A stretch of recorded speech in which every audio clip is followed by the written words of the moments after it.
Literarios son los distintos grupos o categorías en los que podemos clasificar a las obras literarias atendiendo a su contenido y estructura.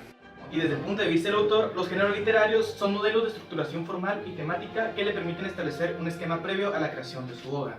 Puede resultar sorprendente que aún se utilice la primera clasificación de los géneros, ya que fue Aristóteles quien los redujo a tres: al épico, al lírico y al dramático. Hoy se mantiene esencialmente la misma clasificación con distintos nombres: la narrativa, la poesía y el teatro. Pero la evolución de los gustos y modas estéticas ha provocado que en muchos textos modernos resulte difícil fijar rígidamente los límites entre lo puramente lírico, lo narrativo y lo dramático. Los géneros literarios se dividen en tres. Género lírico. Los textos líricos expresan el mundo subjetivo del autor, sus emociones y sentimientos, o una profunda reflexión. Suele escribirse en verso, pero también se utiliza la prosa. Género épico. Este mismo relata los sucesos que le han ocurrido al protagonista. Este puede ser de carácter sumamente objetivo y su forma de expresión siempre fue el verso. Ahora se utiliza la prosa. Género dramático. Obras escritas en forma de diálogo y destinadas a la representación. En ellas el autor plantea conflictos diversos. Pueden estar escritos en verso o en prosa.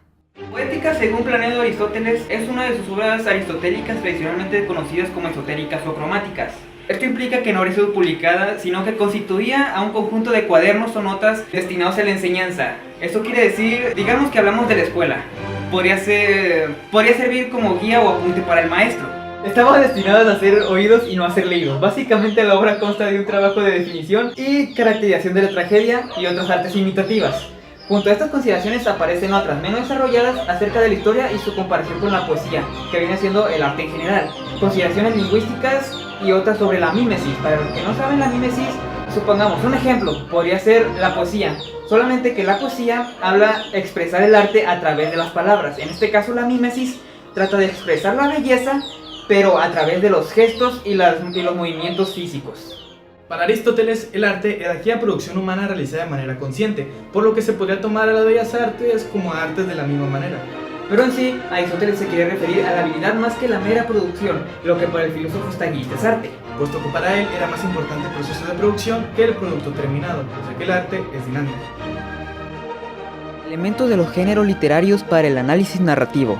Título, inicio, narrador, personajes, lenguaje, espacio, tiempo, género, intertextualidad, final.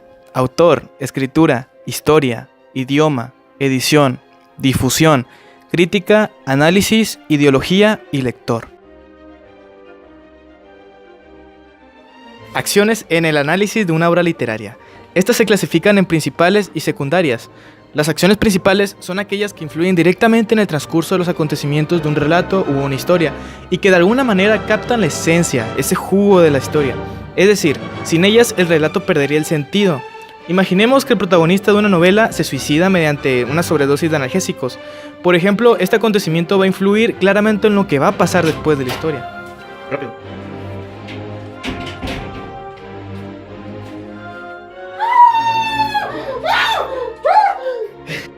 Las acciones secundarias son el resto, es decir, aquellas que no repercuten directamente en el transcurso de los acontecimientos, pero que de alguna manera complementan o detallan las principales. Un ejemplo sería en una película de piratas. El rey de los piratas tiene el más grande de los tesoros, y antes de morir, él oculta su tesoro y les dice al resto de los piratas que está en algún lugar del mar. Las acciones secundarias que no repercuten directamente en el transcurso de los acontecimientos sería el rey de los piratas, ya que él fallece. Pero las acciones que complementan o detallan las principales vendrían siendo los piratas y el tesoro, ya que la trama se basa en que los piratas tienen que encontrar dicho tesoro y el que lo encuentre se va a convertir en el rey de los piratas. Este acontecimiento también puede influir claramente en lo que pase después.